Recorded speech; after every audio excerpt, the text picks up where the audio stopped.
You think there's a passage? Yes. Well, you can see that this was Yes, it's like it's just fitted right in there. We have a more city. This underground here, madam, about 100 meter ground. Ground underground here, How deep? about 100 meter ground. 100 meters. Somebody may have same, you know. Where does it go? On the ground. There, big city. Big city? Oh, this is incredible. The same part. Here, come on. Okay.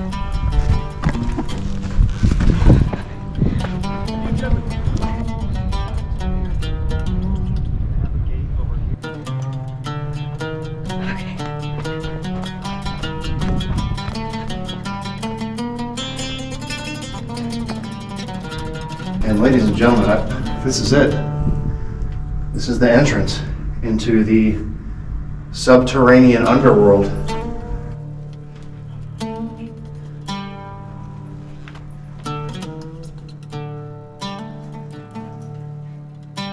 For centuries, legends have spoken about a vast underground network and secret knowledge hidden beneath the sands of Egypt. Now, cutting-edge technology is revealing what might be the most significant archaeological breakthrough in history. Are we on the verge of rewriting everything we know about ancient civilizations? Let's find out.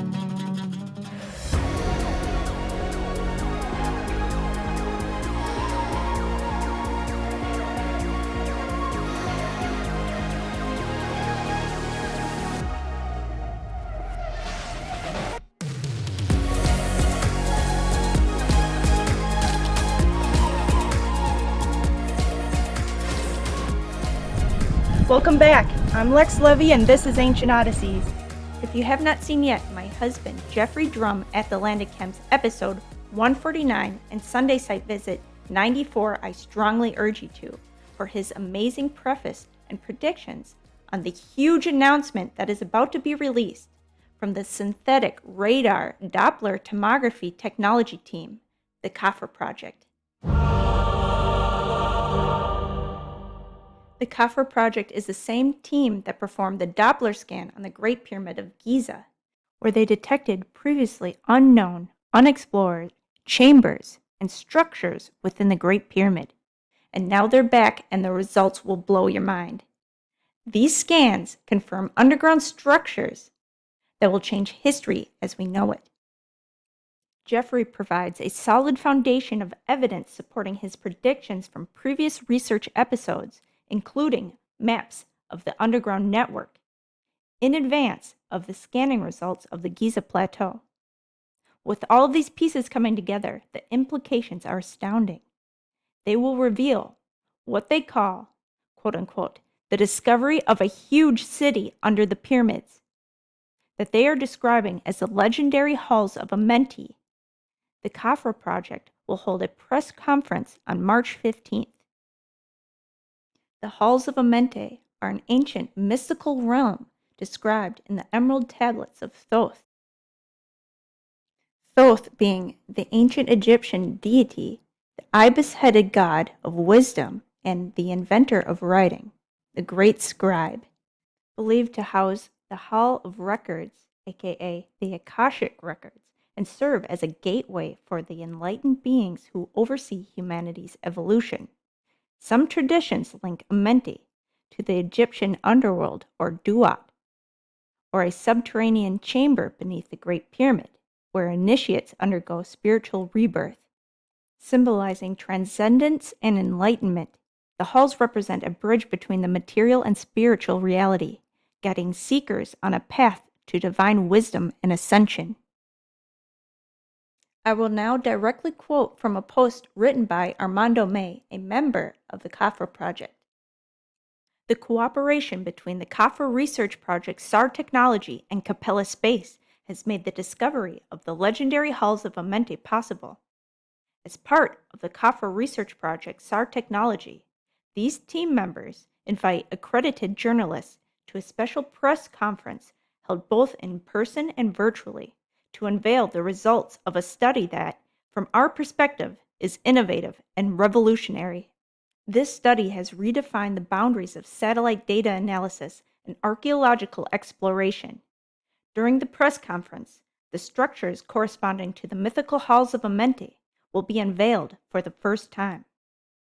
Key discoveries to be presented are identification of structures, chambers, and corridors located within the Pyramid of Khafre, the identification of extensive series of vertical shafts estimated to extend to depths of at least 1 kilometer, with each major pyramid serving as an access point to these underground systems. The discovery of vast subterranean chambers with dimensions comparable to those of the pyramids themselves. Armando goes on to state that a remarkably high correlation between the layout and characteristics of those underground chambers and the legendary halls of Amenti described in the ancient myths, such as those involving the god Thoth. The event details are listed below if you'd like to attend. Now I will show you some spectacular footage of what we have discovered during our mini expeditions exploring the Giza Plateau and its underworld.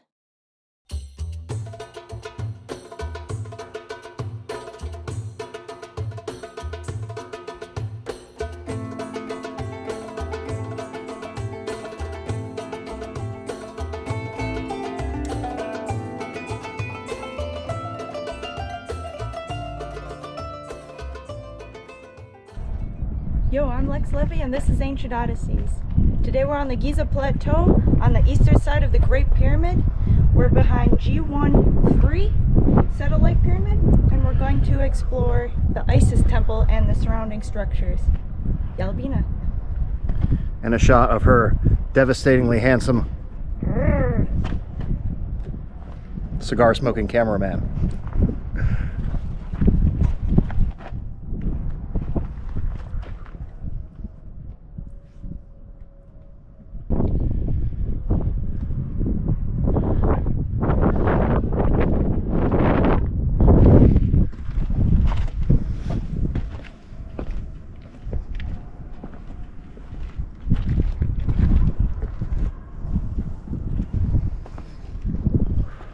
Holy shit. Wow.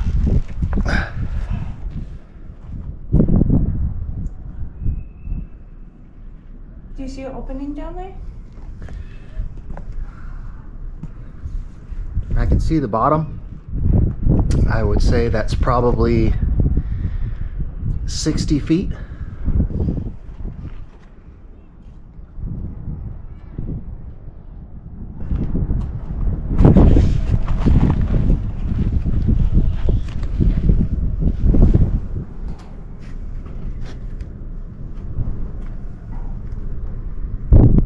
Is it on?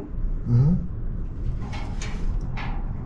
You see that on the side to the right? That right there? Yeah. Yeah. It looks like a pipe. Does look like a piece of metal.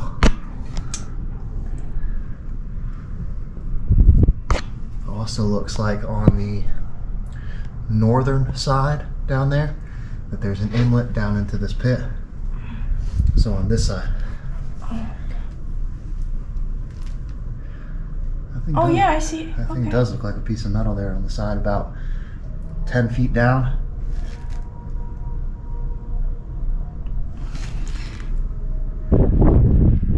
Alright, so we just took a look into the shaft directly in front of the Isis temple. And we found some interesting features there. I wonder if they're connected.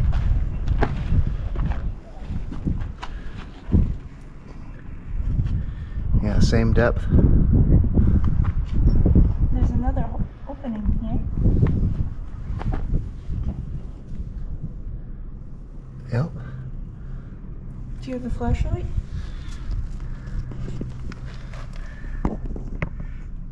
Oh, you can see it. There's actually 2 holes in that block. One of them's plugged yeah, I up. see.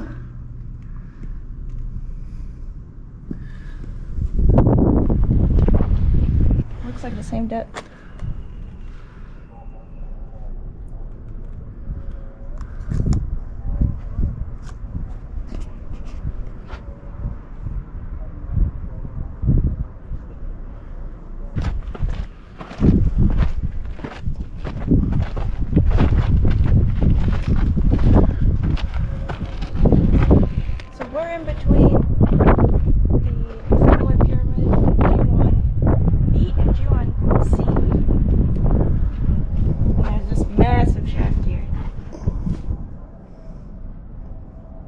Have you ever seen this, G?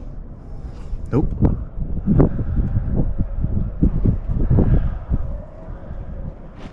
Oh, there's 3 more shafts and a false door here.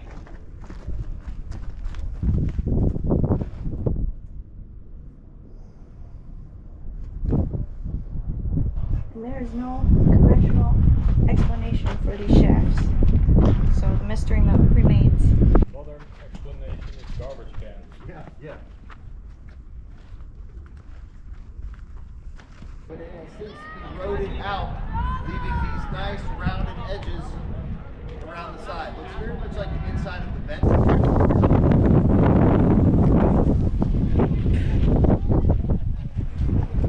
Sandstorm.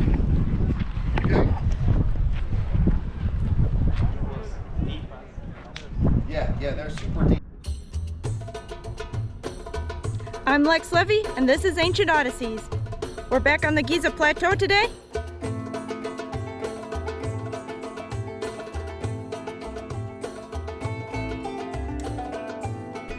We're gonna take a walk towards Menkara and see what we find.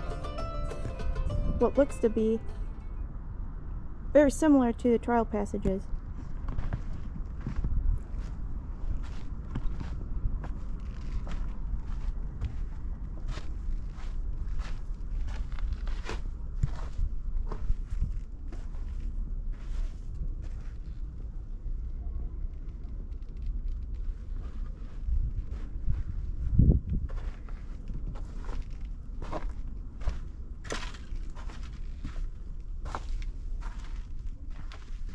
It opens up at the end. It's incredibly eroded.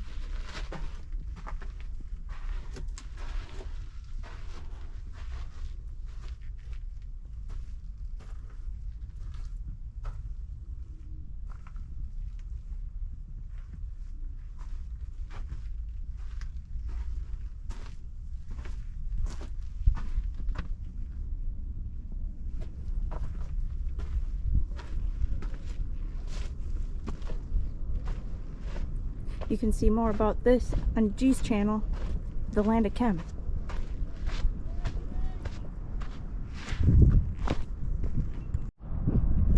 Alright, I have my torch.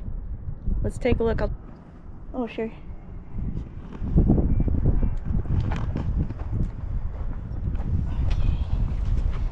Look at that. Oh, to the left it goes down even further. Wow.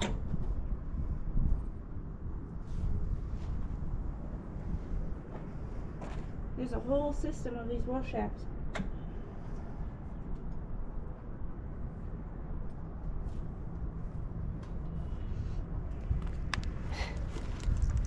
That's pretty amazing. Let's take a look in the next one. Look at this.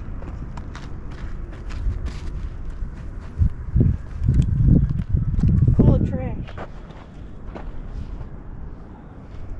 I wonder if there's an opening on the other side, like a trial passage.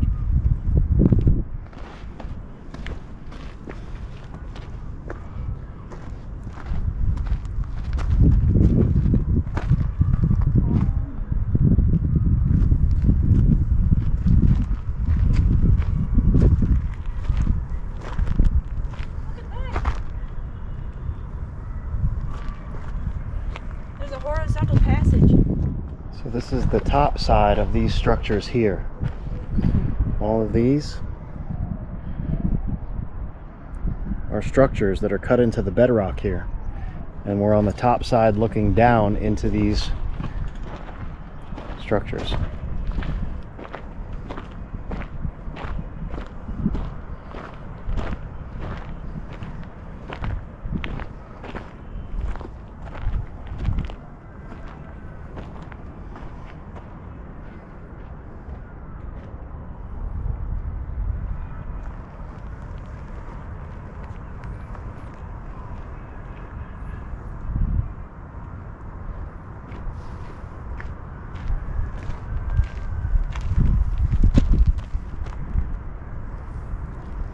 To be extremely careful where you step. can meet your demise.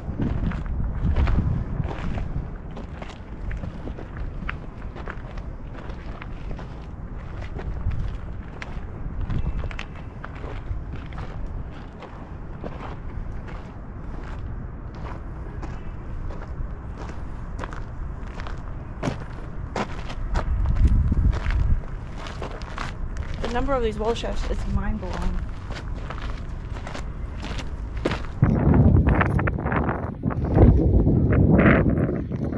I'm Lex Levy, and this is Ancient Odysseys. Today we're back on the Giza Plateau. We're on the eastern face of the Great Pyramid, and we're going to investigate the trial passage.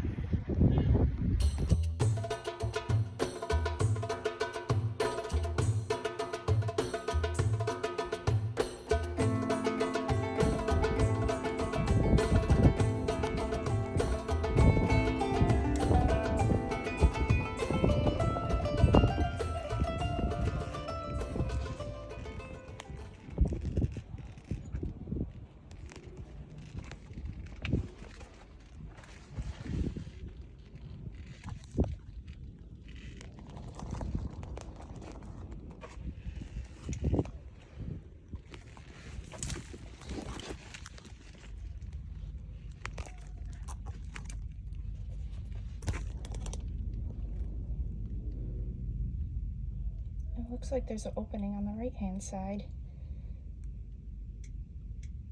You can see all the chisel marks.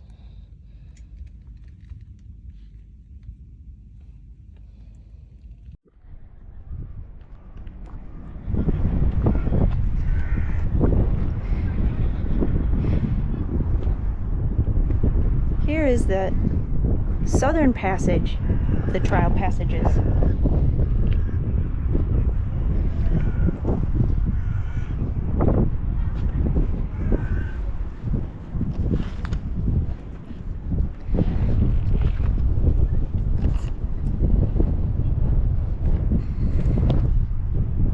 Alright, let's investigate the southern passage of the trial passages.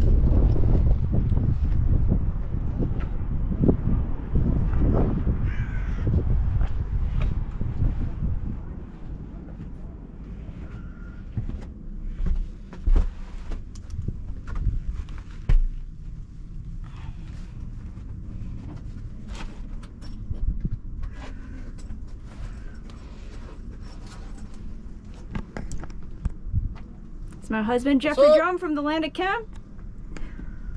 What a day. It's actually perfect out here right now. Hey, Sadiqis. 1 year, mister. 1 minute, hey. Stop. No. Oh, it goes all the way back towards the Great Pyramid, eastern face.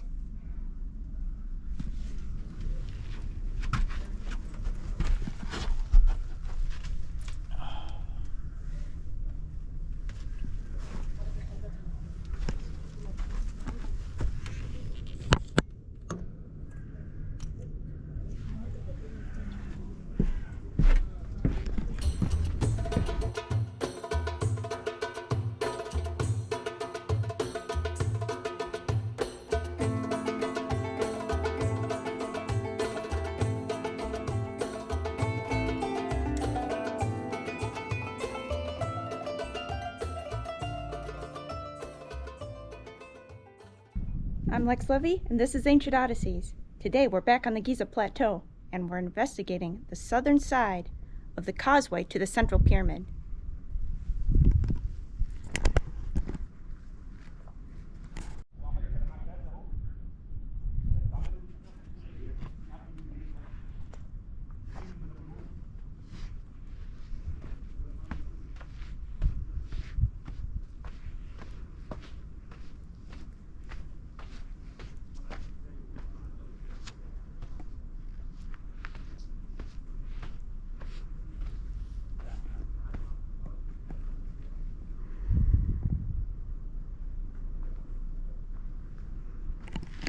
I'm going to try to decipher these hieroglyphics later on. Oh my gosh.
down this passageway into the bedrock underneath the central pyramid. Probably connects down into this one over here. Here, show me again. It goes all the way across, and there's another opening over here. You can see I bet these are all connected.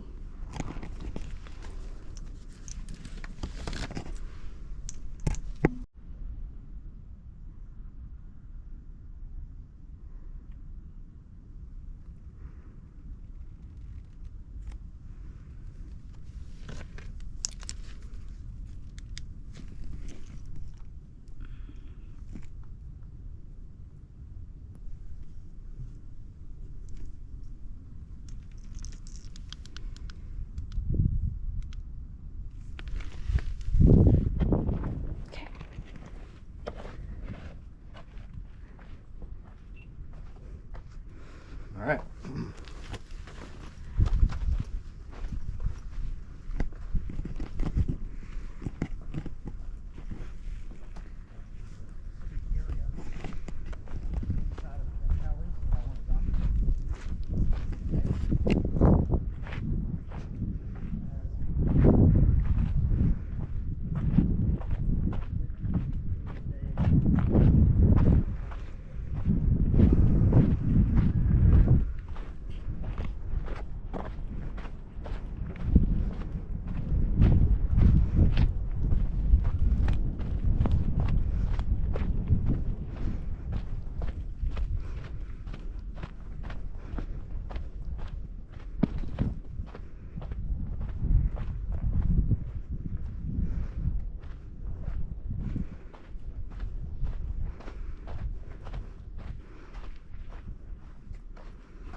We're here exploring the pyramid of Khentkaus.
Shafts here.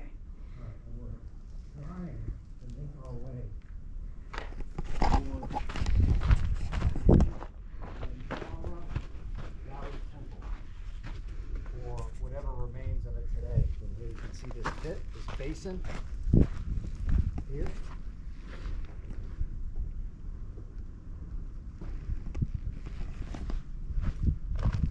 And leading down in this direction.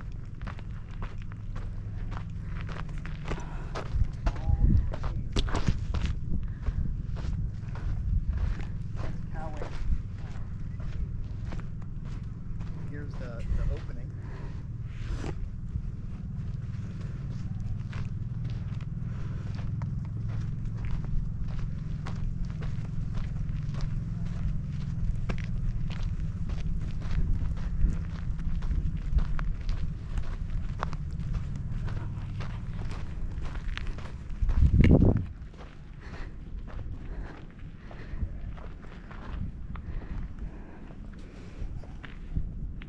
And I've done full research on Khentkaus and the subterranean structure.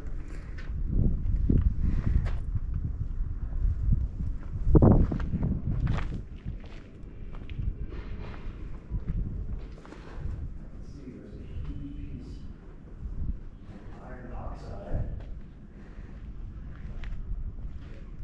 right here. Emanating directly into the top of this area. And it looks like it actually runs down the wall here. From here. Alright.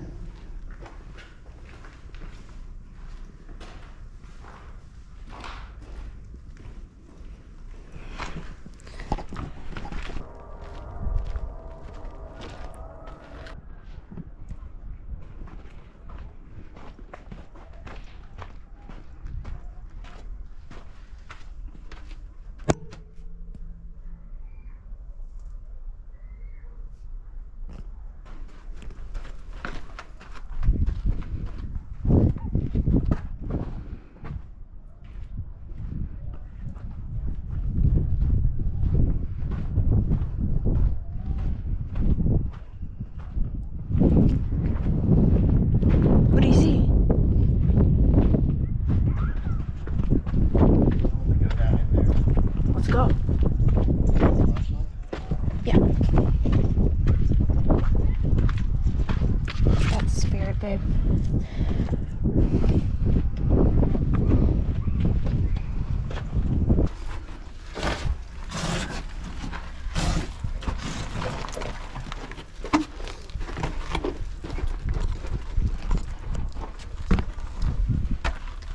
Very tempting. Hey, careful. Let's go.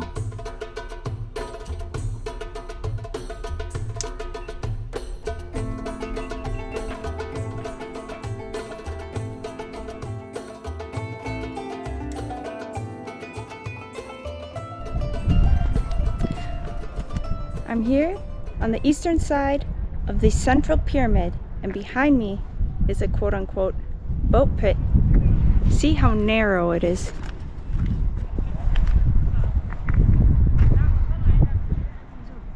Extremely eroded. There's Jeffrey, my husband, Jeffrey Drum from the Land of Chem, investigating the iron oxide deposits and veins embedded in the bedrock of the Giza Plateau. Again, this is a quote-unquote boat pit. And if you come around to this side, you can see extreme erosion flowing underground out of these conduits and into this pit. Look at this area here.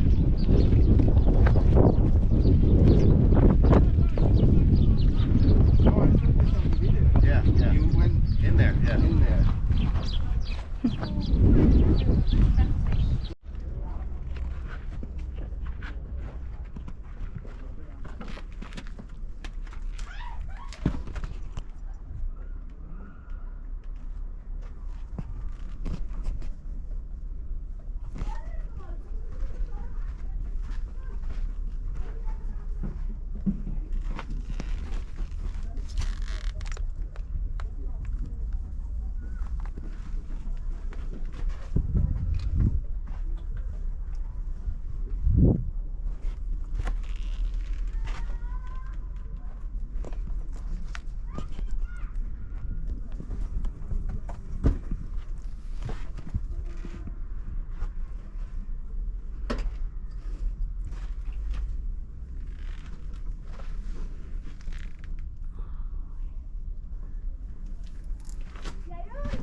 Let's go.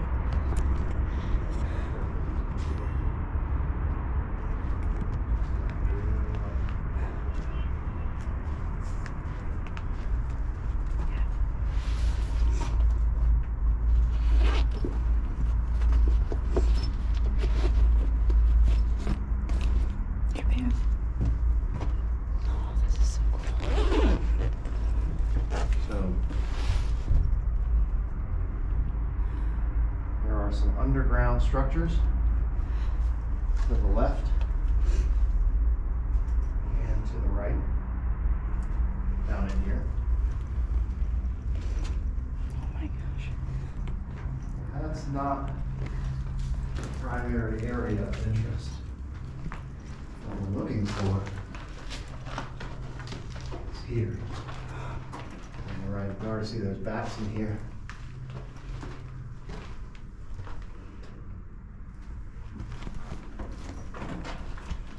This is it right here. And you can see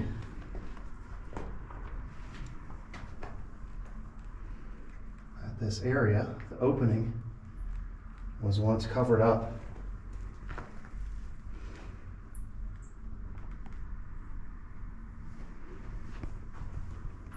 Looks like something interesting may have been housed here. These ridges. Some interesting configuration for this housing back here. And ladies and gentlemen, this is it. This is the entrance into the subterranean underworld below the Giza Plateau, known as the Tomb of the Birds. Oh my gosh.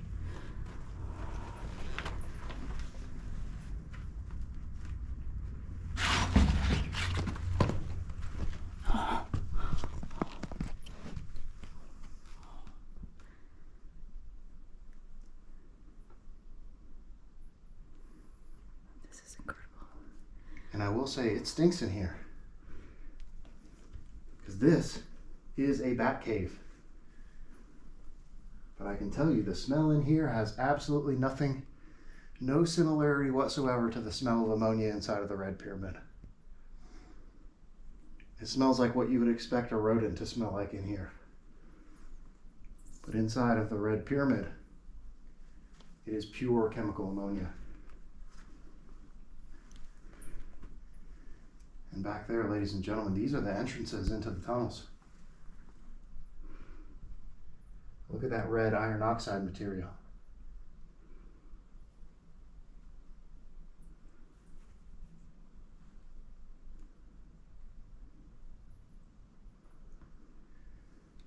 And it looks like those stones were put over there to block that entrance. In the interest of safety, and we're not crawling through any tunnels back here because I've already showed documentation of what's back there, and we certainly don't have the gear for that. But this cave system does exist.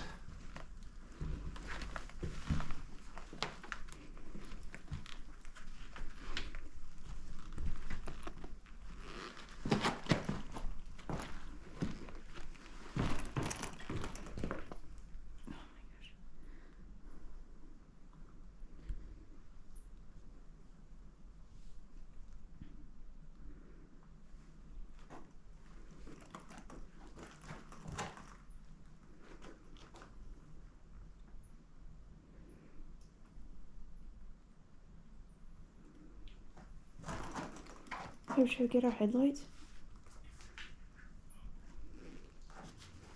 Trying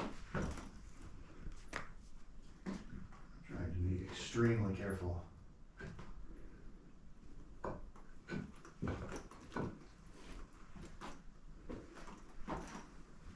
Holy shit. Look at that.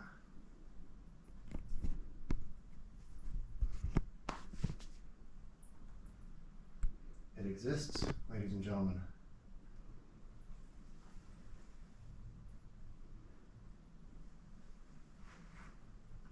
Looks like possibly leading in the other direction as well.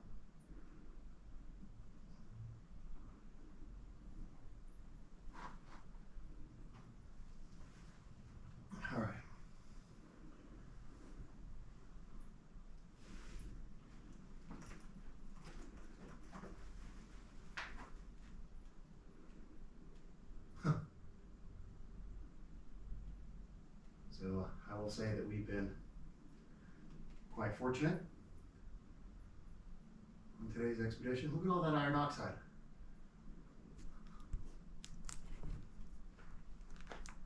Holy shit. Underground mining tunnels below the Giza Plateau.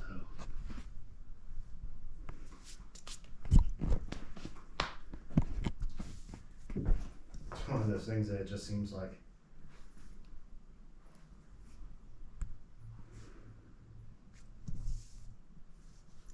some sort of fantasy. You know, you hear all this mythology about underground tunnels and secret structures hidden below the Giza Plateau. Well, it is real. Well, look at this too. There's a channel here leading into this kind of a channel flowing through here.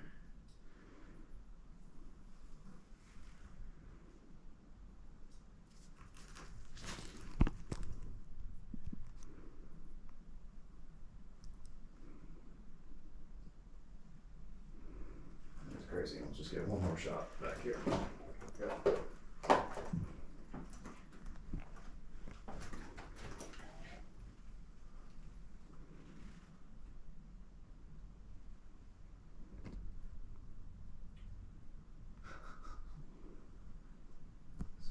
Exclusive documentation. And this is probably going to be its own episode because I don't want this to get lost in the... So I don't know what Sunday site visit this will premiere, but an exclusive Sunday site visit here on the land of Khem, inside the Tomb of the Birds, the underground mining tunnels below the Giza Plateau.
Babe, what about this one?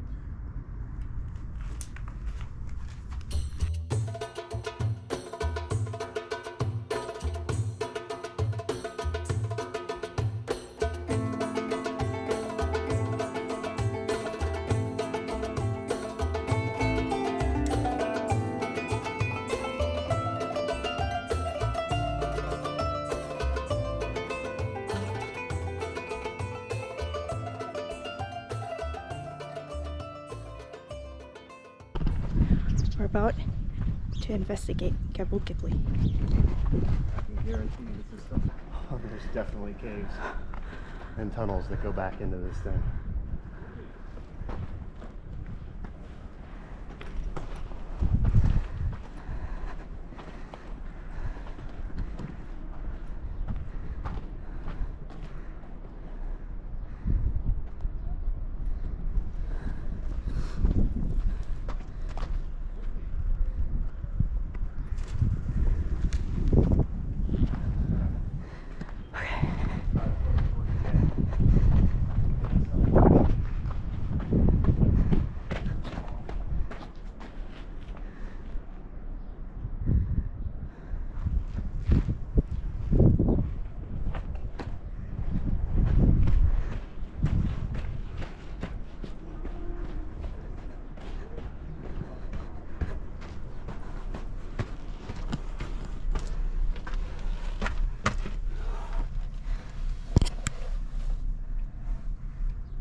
full burial shaft.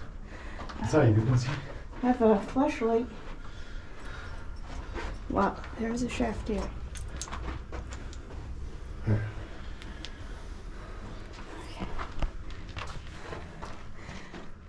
Oh, there's one on the right too. I don't know how deep. Oh, there's a bunch.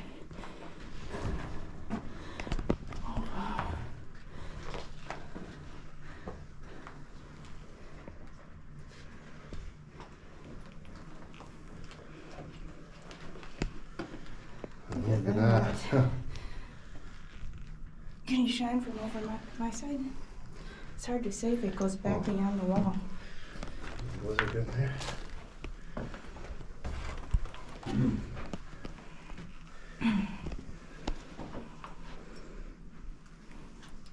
Can I hop down there? No.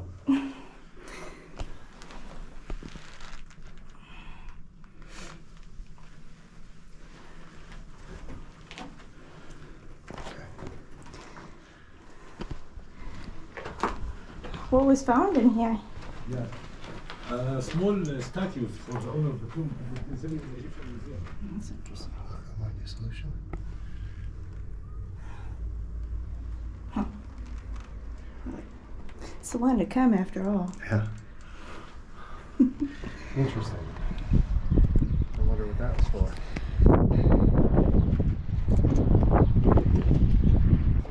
There's so much granite around here, right?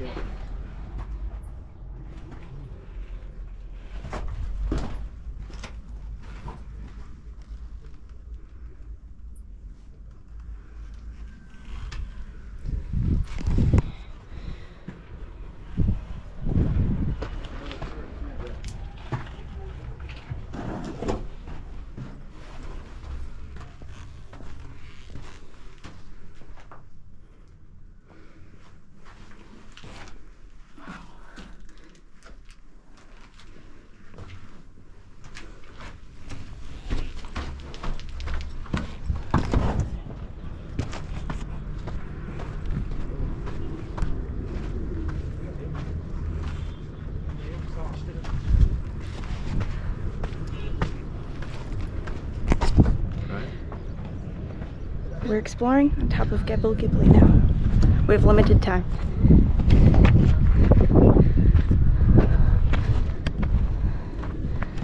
Oh, I believe these are the shafts we saw on Google Earth.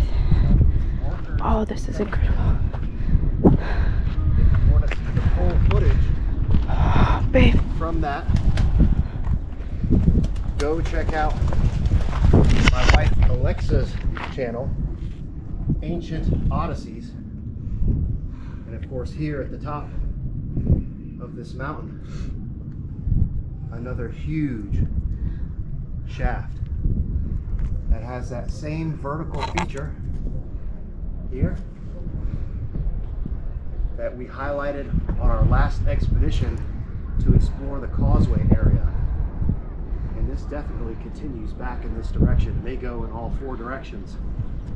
This is a huge shaft that, in my opinion, is definitely not a part. And you can see here, this is another part of this rectangle area here. Mirrors that vertical feature over here. Hey, be very careful, please. I will. Oh, we've seen this before. All right, so I would say for sure that this is definitely not the same part. Here, come on, come on. Okay.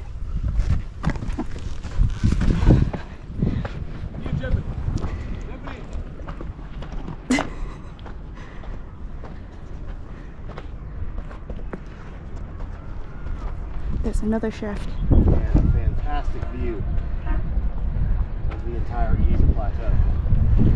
There's a bunch of shafts up here. We have a gate over here. This is the top of Gebel Ghibli. And man, this is an area of particular interest that I wish we could investigate more, but we're kind of being already called back. What a fantastic view. All right. What an awesome experience.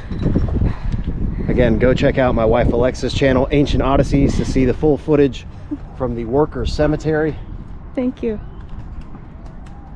A very, very rare glimpse at some areas of the Giza Plateau that you will not see anywhere else.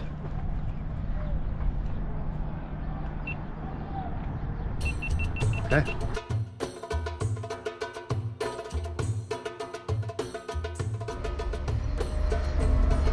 Behind me is the limestone quarry to the central pyramid. Take a look.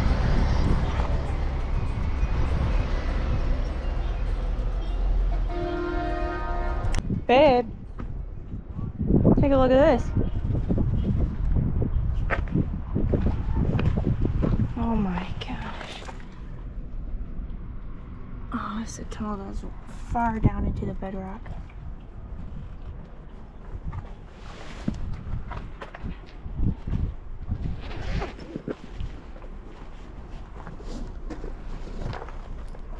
Take a look.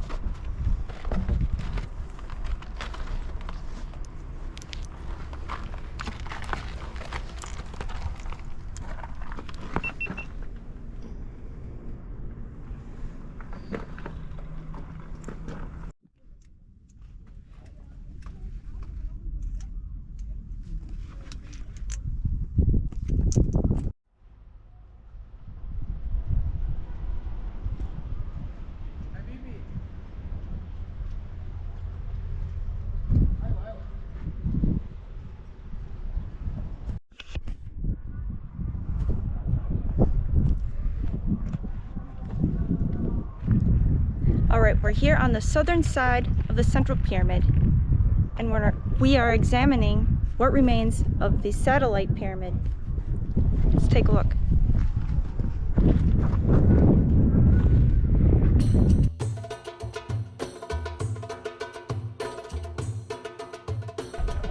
Okay, I found something extremely interesting here at the southwestern corner of the Great Pyramid.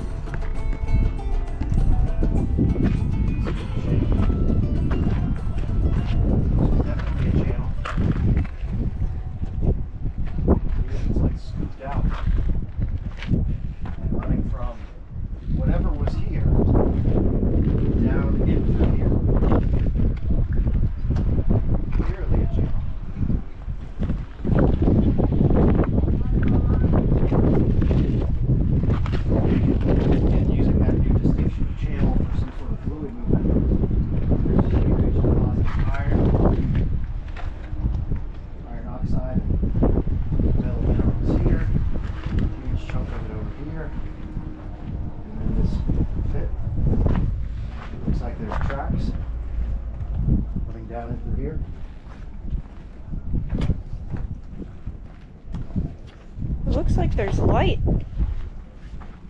An aperture down there. It does look like there's light. This is probably connected into that vertical shaft that I just showed. There appears to be light shining down into this area.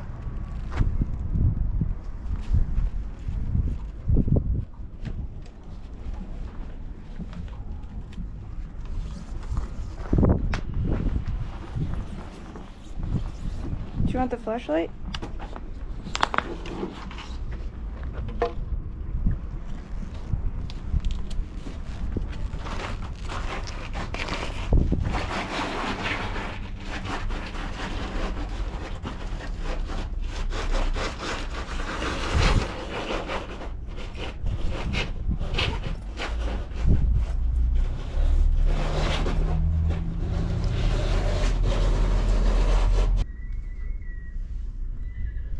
I'm coming down.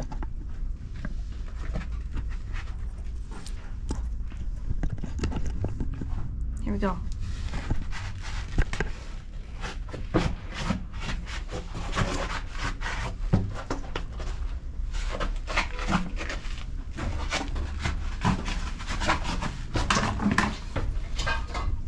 It's a huge container.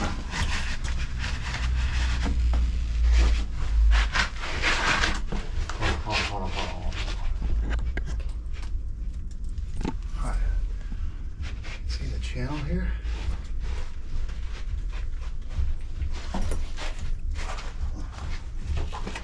I have a glove. Look at that.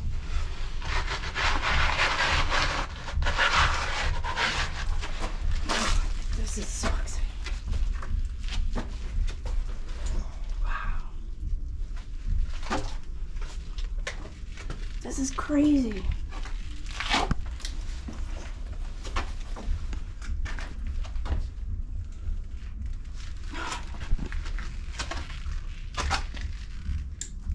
Oh goodness.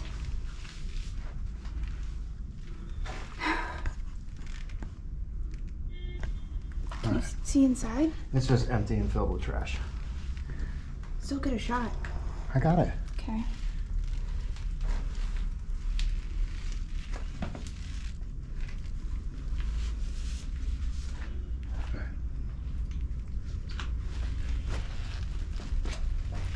Can I see?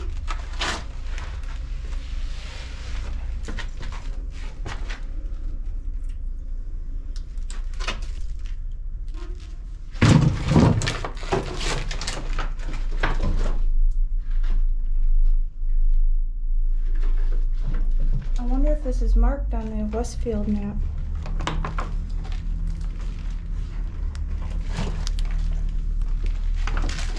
Do you want me to come over here? Come on. Okay.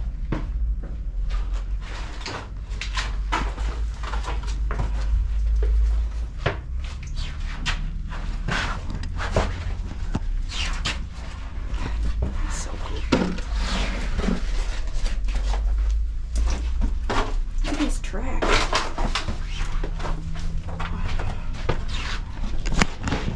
Oh, it's super slippery.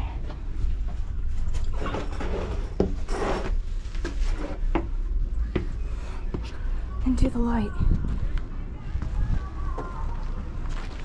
Oh, it smells like this.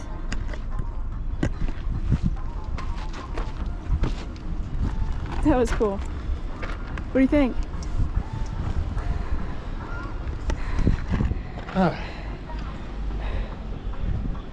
Much easier going in than getting out.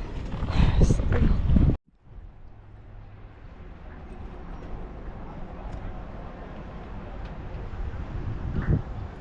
You see this channel?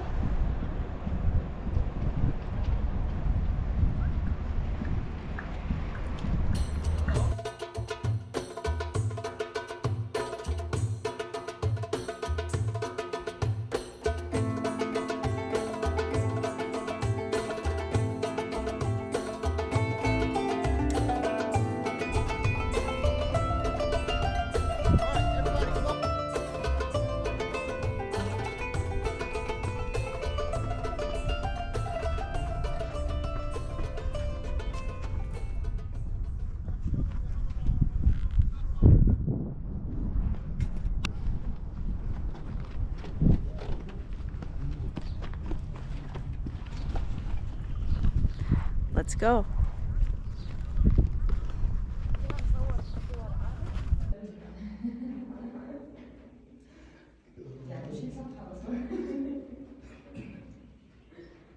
So those burials on the plateau, they're ancient burials or are they more recent? Talk to those guys now, okay? I mean, Pharaonic period? They are, they're from that period? The Ptolemaic is even post that. Yeah.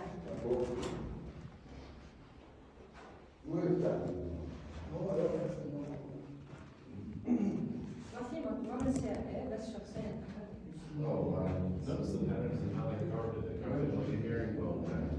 Yeah. That must be the, They look how they carved. No, that's gotta be original, because it's on this wall over here too and over here. They carved it in a herringbone pattern. By the way, I found all of these patterns, these cutting patterns all over Lebanon. You know, the stone of the Khentkaus I, the biggest stone. So, and really, there's nowhere for two people to stand? You know, Levant, we have the biggest, 1,800 tons. You know, that's this one. See, have you ever seen this? Come down a little bit further. The biggest stone in the world is limestone. This says 1,200 tons. This says 1,600 or 800. Yeah. Oh my God, I showed us some photos tonight. Yeah. Okay, I showed Jacob going crazy. Is Petra in Lebanon? No, Petra is important. And you have to go there too. So many places to I go. just got a location. Everything close to me. So many artifacts. So much history. It's rich. And they sent a kid down into that shaft, and the Japanese robot, and it still goes further and further and further. They didn't do the full excavation because it's still mud, so they have to remove all the mud and come back with a new piece of wood. You can see how crystal clear the water.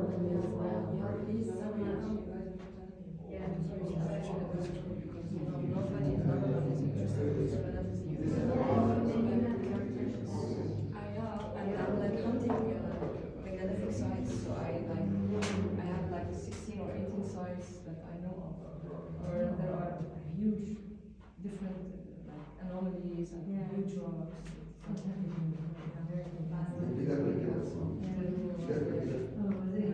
He's been to a lot of places.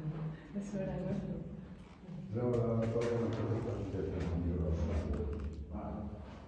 Charles, can you say something? Can you put the whole thing in?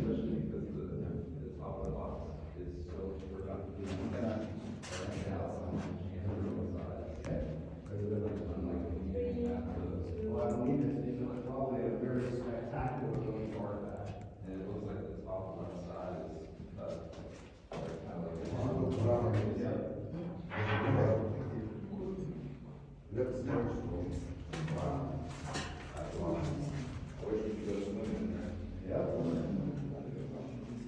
Talk about ancient bacteria. Yeah. Oh, and I see the spider.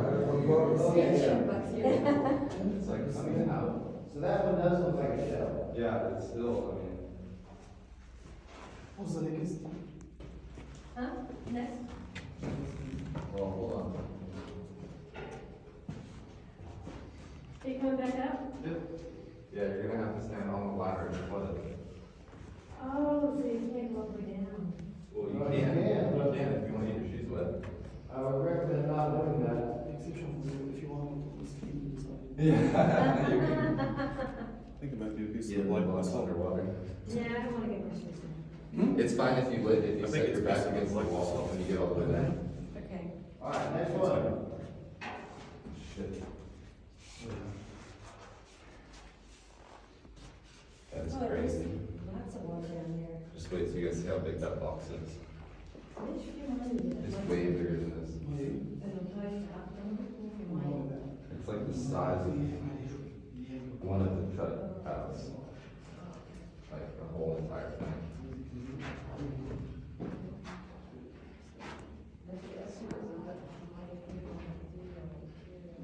In manufacturing, when we, at my company, we actually ultrasonically weld things.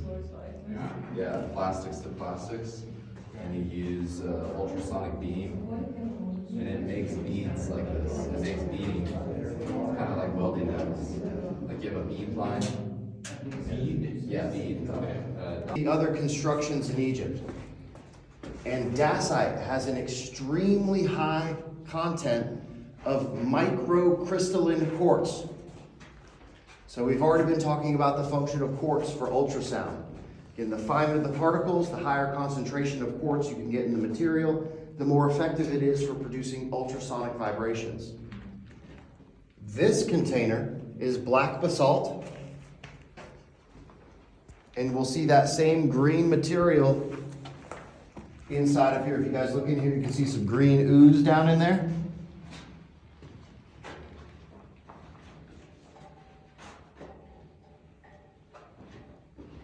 I see it. Okay. What do you call that, dacite? Dacite. Yes. Correct.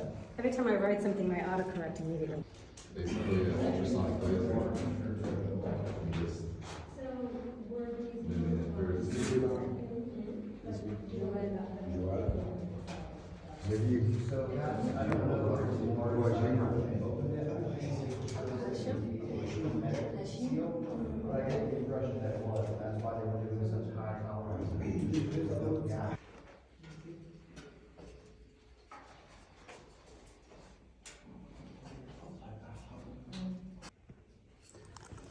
All right, so now you're in the subterranean third and lowest chamber of the Osiris shaft. And here in the center is the black granite container. And there's a rectangular housing that goes around the container in the center. You can see the lid here has been lifted up and just moved over to the side. So that's why it's off at a diagonal here. In the corner, you can see the remains of the 4 pillars that once surrounded the central container. And if you crouch down and look back here into the northwestern corner, you can see the tunnel that I was discussing in the previous episode regarding the Osiris shaft tunnel system. And you can look and see how crystal clear all this water is. If there wasn't this debris on the surface, I mean, it would just be immaculately clear.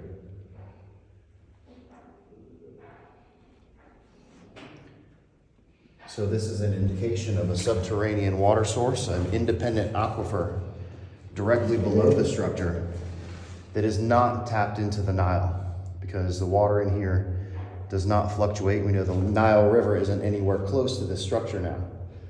So the water source underneath this structure is completely independent and enclosed aquifer.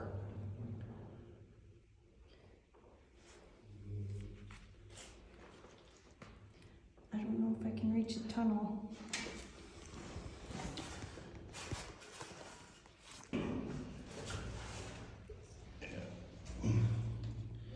So back in that corner is the tunnel system that I showed in the previous episode that was excavated by the joint team between the Egyptian Ministry of Antiquities and the Japanese team that sent the robot up there.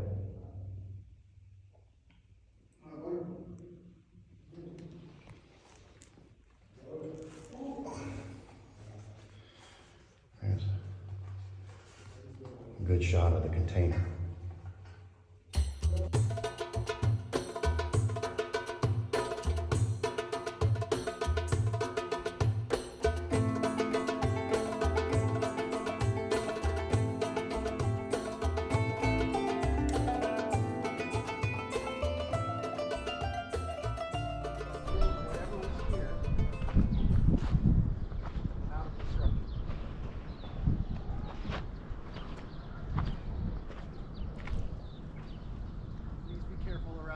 I will, I promise.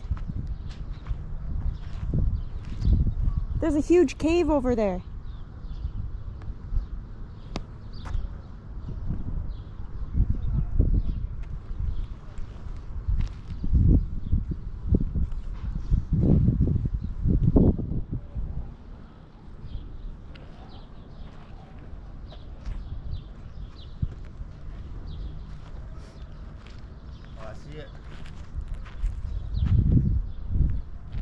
We could probably get up to the gate.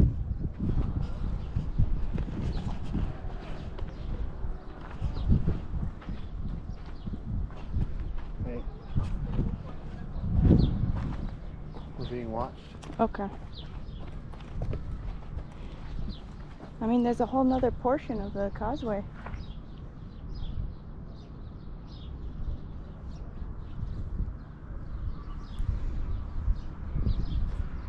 So, I'm pretty sure we just got spotted by the guards that are on top of the plateau.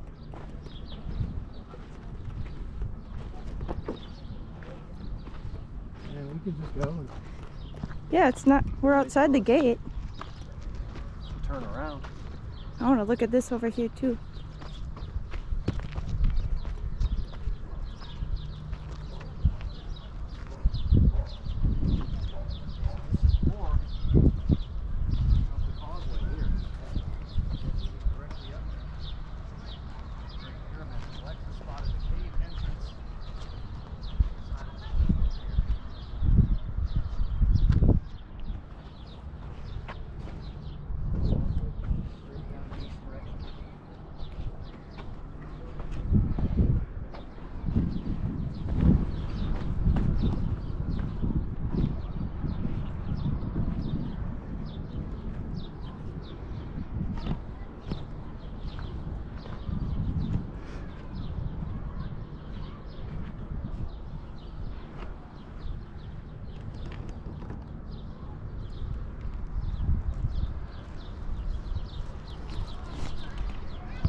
there's a continuation of the causeway.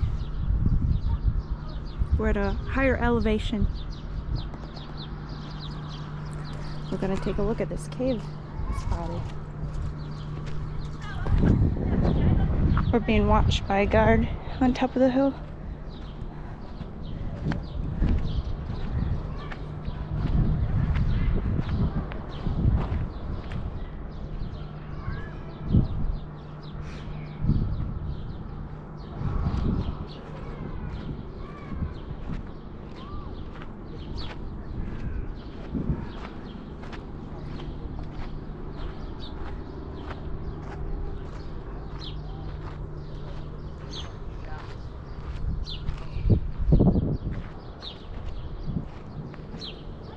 Wow, and there's the causeway.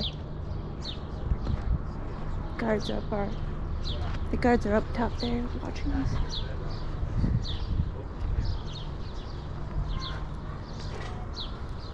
Wow. Good eye. Oh my goodness. You see how it opens up?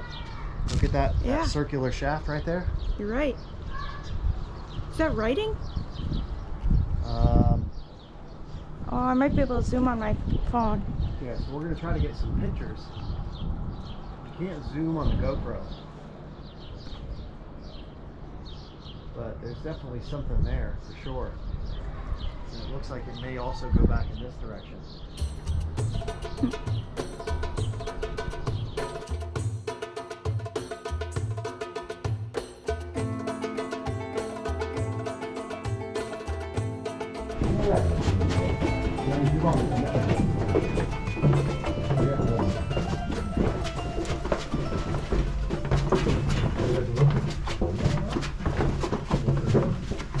All right, everybody in the shaft? Yep. Okay.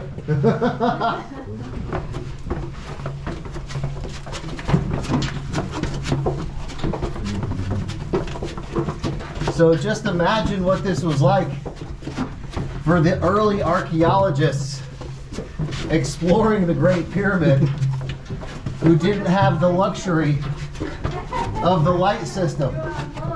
Yeah. Or the flashlights. So descending down into this chamber, as you can see, looking forward, I'm pretty sure they don't have the lights on down there. Okay, so now everybody stop for a sec. Yep. And you can see that we are in the bedrock. If you look around, there are no limestone blocks. This whole passageway was carved down into the foundation of the Giza Plateau itself. Crazy.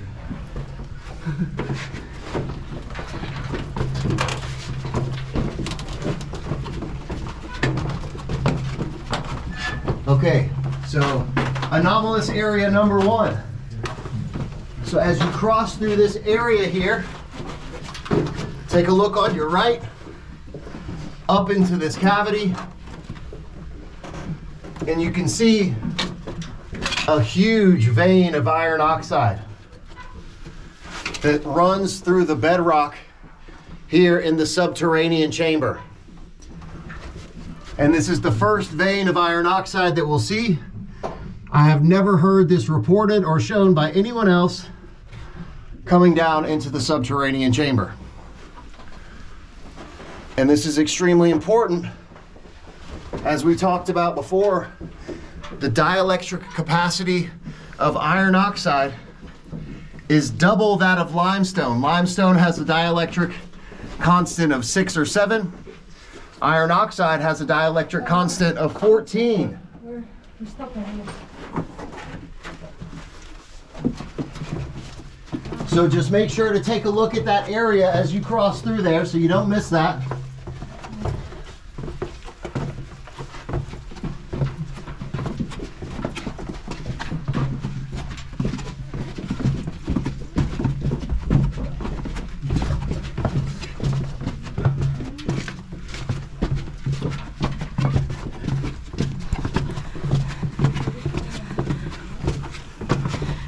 Okay, next thing.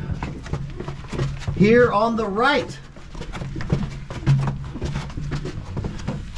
this is the termination of what is known as the well shaft. And this well shaft goes all the way up through the bedrock and connects into the grand gallery. Oh, wow. And we'll see the area where this connects into the grand gallery in just a moment. Ouch. And one very interesting note about the well shaft is that the lower portion of the well shaft was actually cased in white calcite. That same crystal material that we saw at the Pyramid of Wanis. All right, so now, this is the portion where you need to crawl. What? So you will see pieces of glass here in the sand. So I highly recommend putting your gloves on and just be very careful when you're going through this area.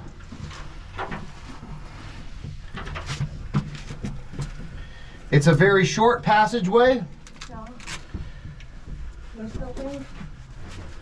Let me put my gloves on real quick.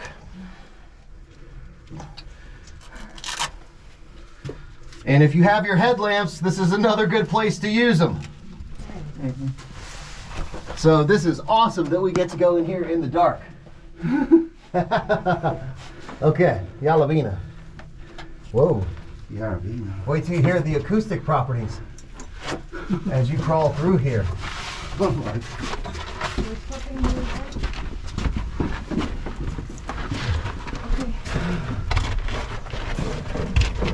Wow.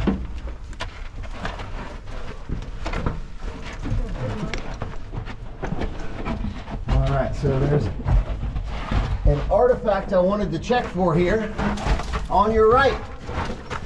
As you're passing through this area here, you see another huge vein of iron oxide running through the bedrock here. And I'm looking for that piece of calcite crystal that was, we found a piece of calcite crystal down in here last time.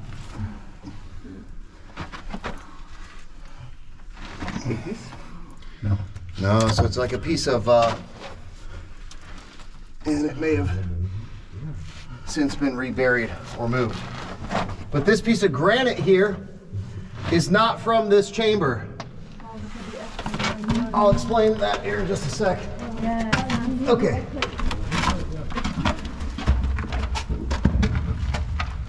Whoa.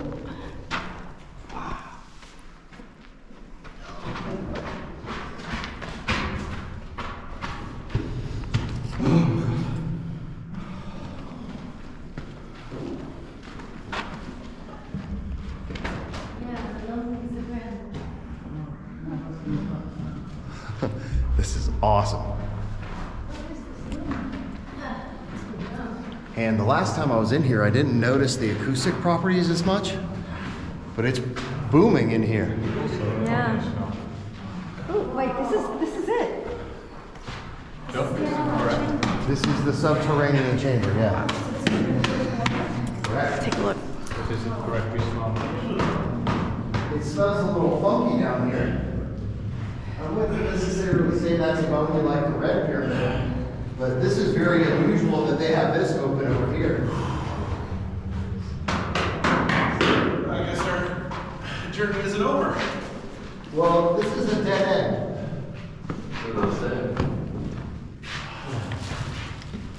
Can you shine in this spot? Huh? Yeah, yeah. Okay. Hold on one sec.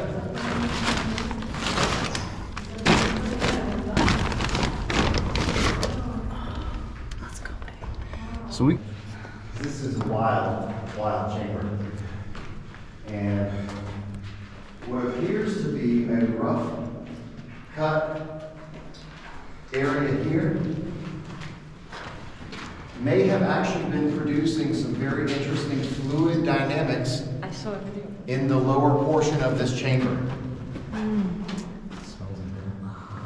So you'll see a very unusual nodule type thing here. Yeah. It almost looks like a seat. Yeah. And we can walk up here. You guys can all check this out.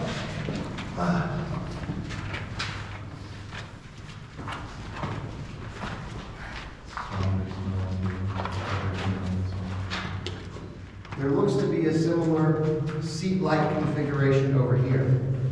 Now, I do somewhat get the impression that this chamber may have been in the process of being enlarged, and that the part that we're standing at now was currently being excavated out of the bedrock, and it was just never finished. So that's one proposition about what you see here, but you can also see what looks to be a channel kind of flowing down in this direction, which looks very intentional.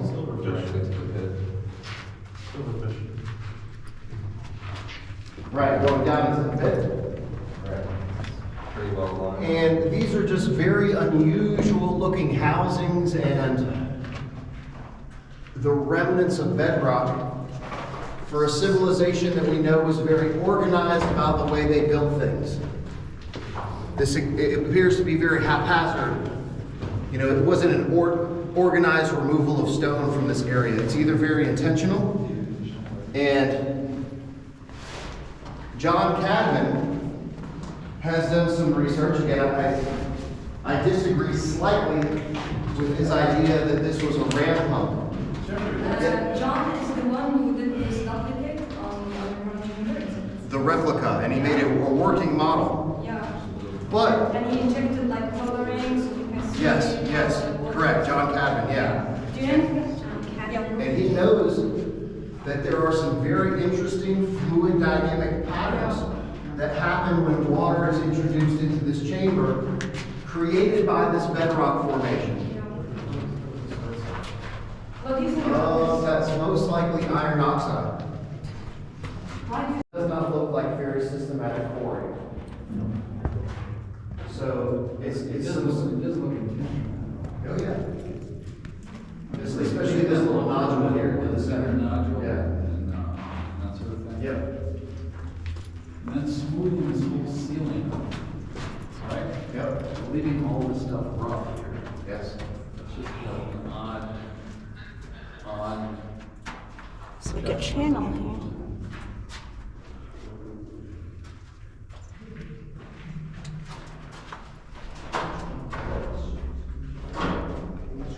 Very odd. This room is gonna hold a lot of water. Yes. And the column in the northern shaft as well. Another By the channel way, here. Simone was pointing out some holes. Yeah. Looks like Shells. So like this. You can see the here, chisel marks. This here, that was a shell Some- fossil. All of the, so millions of years ago, this was an ocean. And the bedrock of the Giza Plateau is filled with shells and fossils. Well, actually, when we're walking, easy. Yeah, careful. When we're walking around the plateau tomorrow, I'll actually show you a huge fossil in the bedrock. It's like outside of this one. Yeah, there's a so that's very common that all of the stones used in the pyramids have fossil shells in them, which is a huge argument against the idea of geopolymer. People say that the pyramid stones are concrete. That is absolutely not correct. They are quarried stone because they have, sometimes it's a whole big shell, like a complete fossil embedded within the stone.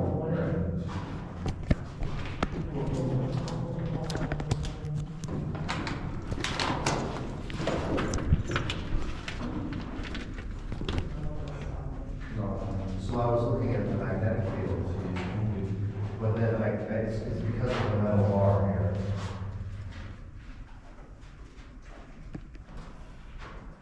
So normal is around from 20 to 60 microtesla.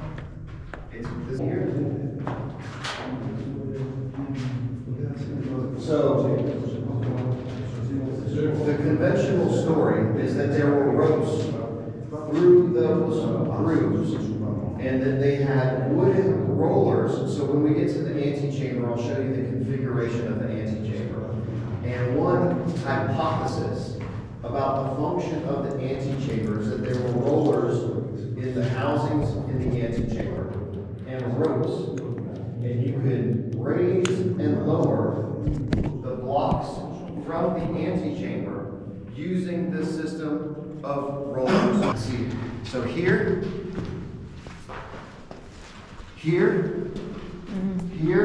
and here, it looks like there's evidence of flow erosion coming from down here into this area, coming from down here into this area, here, and here.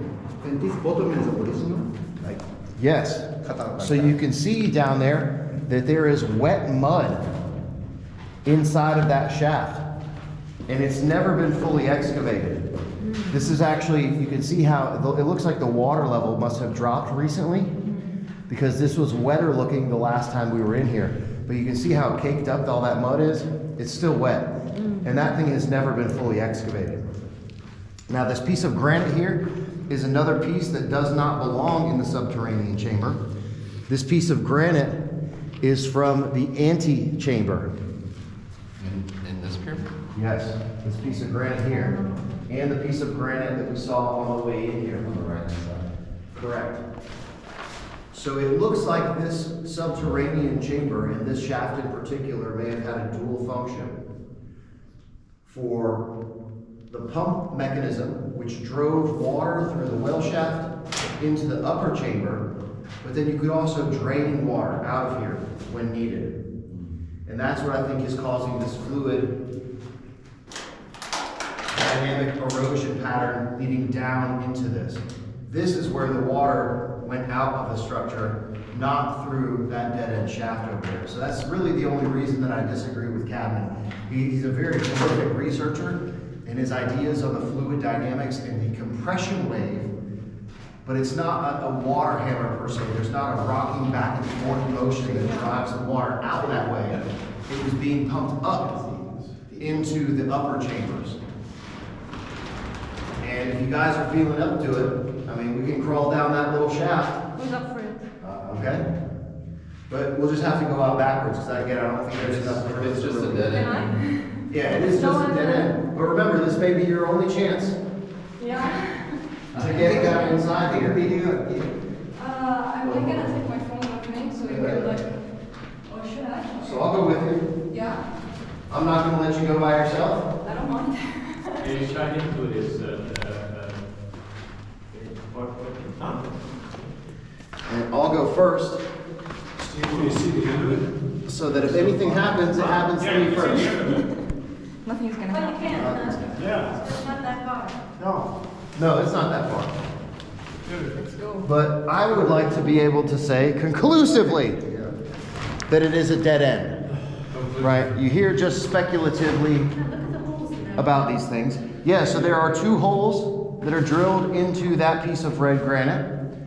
Now, the conventional explanation is that those 2 holes are involved in the pulley mechanism that raised these granite pieces inside of the antechamber, that there was a couple of wood rollers, and they had ropes that went through those 2 holes that were used to raise and lower these pieces of stone within the antechamber.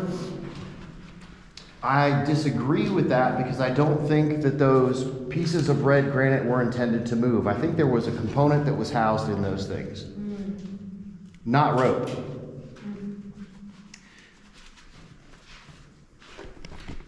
All right, and you can see somebody's little piss jug here.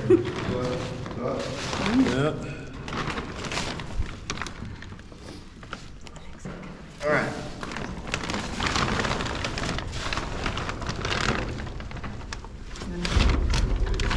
So we just got to prepare to go coordinated backward. Everybody good with that? Yeah. Are you all going in? You are? Okay, good enough. Let me take a picture of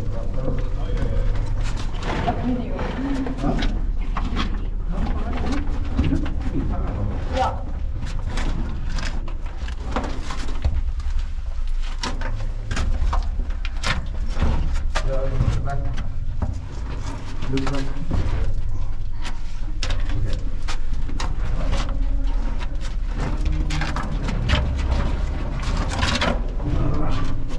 All right.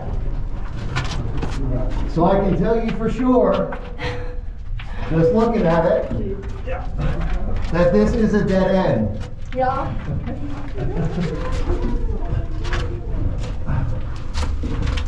100%. Jumpy, can you check the walls around us? Yep. So I do see a bunch of salt down in here. Loads of it. Yeah, lots of it.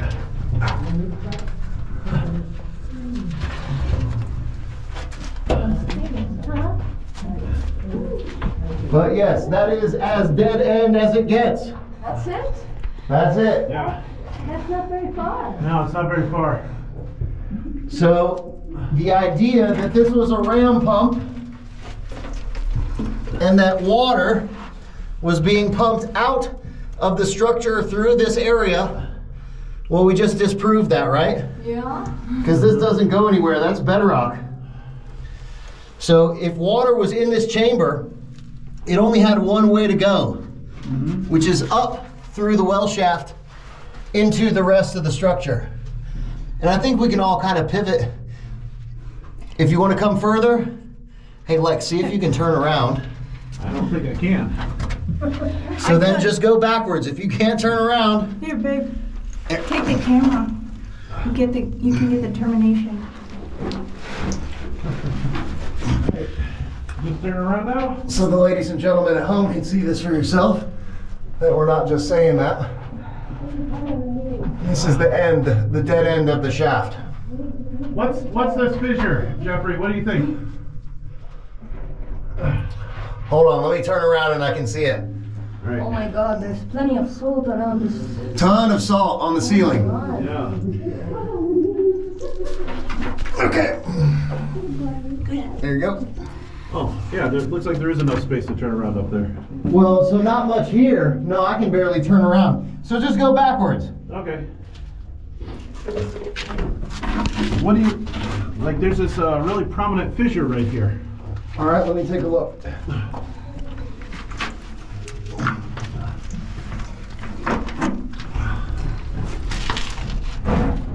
We go? Yeah, I was just trying to point this out. So like right here. Okay. Oh, okay. Yeah. So it may be Yeah, a like- natural fissure in the bedrock. I see one here as well. Looks like there's some iron oxide in here. Yeah. Check this one out. Check this.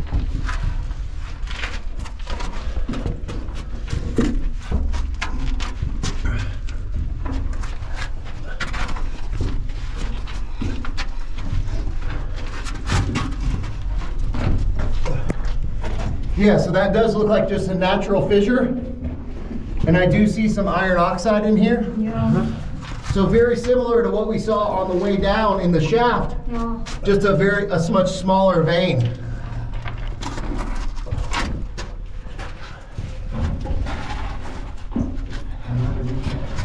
Cool.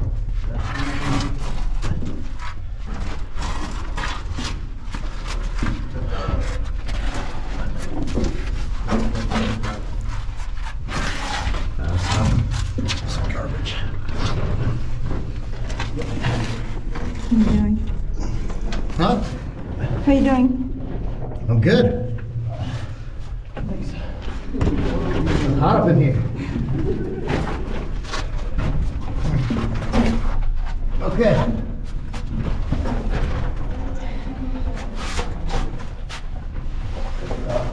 You're fine.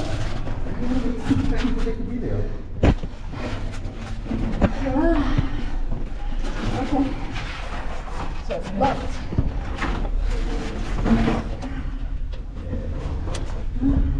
and imagine you're the poor Egyptian guy that they sent to go explore this thing with no flashlight. Go, babe. Okay.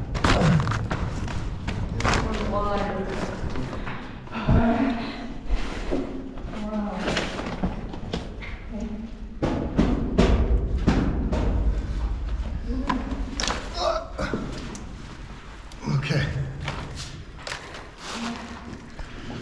All right.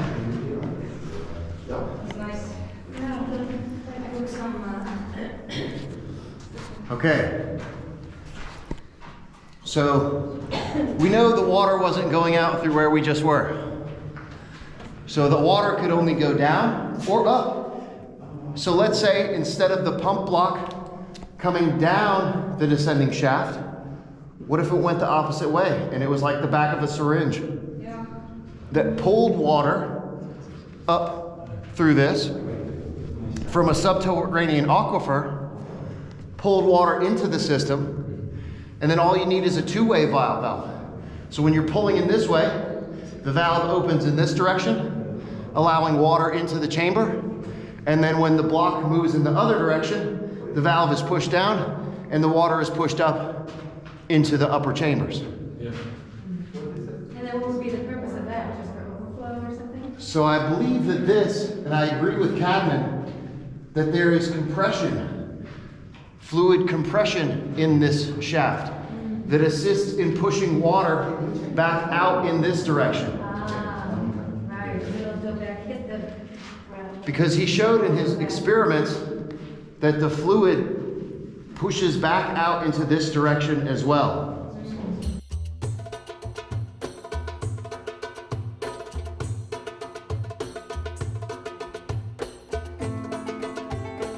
There's a passage? You can see that this is the edge. Yes, it's like it's just fitted right in there. Never more city. This is amazing. This underground here, madam, about under the ground.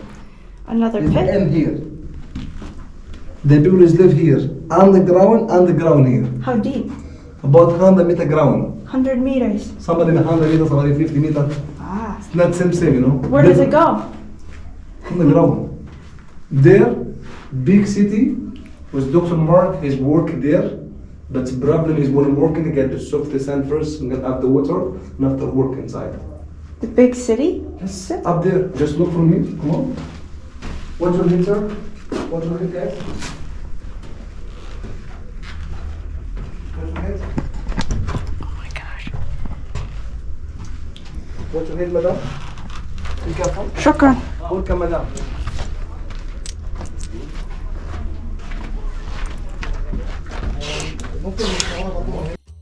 So there you have it. The greatest archaeological discovery of our lives is about to be revealed.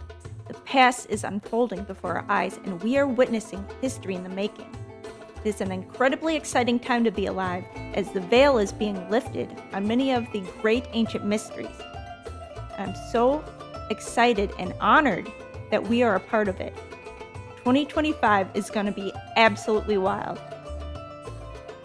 If you enjoyed this video, please like, share, comment, subscribe, and select the notification bell to stay tuned. If you want to directly support our research and mission, please pick up some merch and join my members-only channel on Patreon for exclusive content. I want to personally thank my first supporter on Patreon, Joshua Patalos, and my first member on my members-only channel, Brandy Bobbitt. Your continued support helps us fund our expeditions and get us the gear we need to continue our explorations. So thank you so much. Until next time, never stop exploring.